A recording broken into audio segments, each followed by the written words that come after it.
Good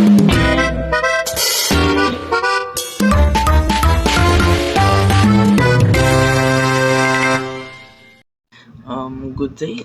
For today's topic, we will talk about varieties and registers of spoken and written language. Language, the method of human communication, either spoken or written, consisting of the use of words in a structured and conventional way. That is language. Then we have spoken language, language produced by articulate sounds as opposed to a written language. Then we have written language is the representation of a spoken or gestural language by means of a writing system. That is written language. Then we have language varieties. Let's talk about this. What is language variety? In social linguistics, language variety, also called as a lek, is a general term for any distinctive form of a language or linguistic expression. We have jargon, dialect, idiolect, and register. Then we have standard variety or standard language, as a language variety used by a population for public purposes or as variety that has undergone standardization. For example, you work as a flight immigrant, you you gonna use a standard language because there's some tourists that gonna use another language or from because it came from another country. We have example like English, French, Portuguese, German, Korean, Serbo-Croatian, Spanish, Swedish, Armenian, and Chinese. Then we have jargons. Jargons refers to the specialized language of a professional or occupational group. Such language is often meaningless to outsiders. Example: medical jargons. For medical jargons, we have a example mm, for BP. BP stands for blood pressure, and IV and intravenous, then etc. And we have the technical jargon.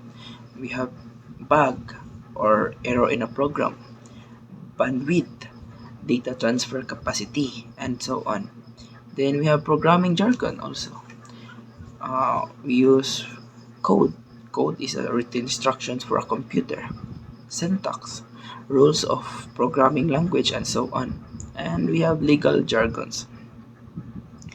For use, this legal jargon is used for a profession of lawyers. We have plaintiff, person who files a case. Then defendant, person accused or sued, and so on. That is jargons. Then we have pidgin. It is a new language which develops in situations where speakers of different languages need to communicate but do not share a common language. It says that you need at least three languages to create a pidgin. Arises for need of lingua franca of results of globalizations.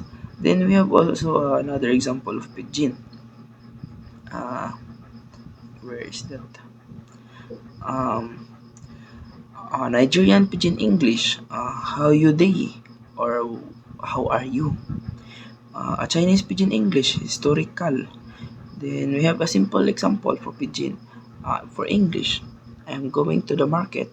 Pidgin, me go market. It's like you combine another language on a certain language. Like a pidgin is not has no has no native speaker. That is pidgin. While Creole is a pidgin that becomes the first language of a children and mother of a community. There's English-based Creole or Jamaican Creole, French-based Creole or Haitian Creole, and Spanish-based Creole or Chabacano. Uh, the difference between Pidgin and Creole, Pidgin is not no, it hasn't a native speaker, while Creole it has a native speaker. Um, it has complete grammar and vocabulary, while Pidgin is a sort of mixed languages that connects to a certain conversation just to clarify a thing. Then we have Indigenized varieties are spoken mainly as second languages in ex-colonies with multilingual populations. The differences from standard variety may be linked to English proficiency or may be part of a range of varieties used to express identity. For example, Singlish or Taglish, Tagalog English. Then um, it has link of English versus English phrases. Could see this just pressing to the link. Then we have thank you. That's all for the presentation.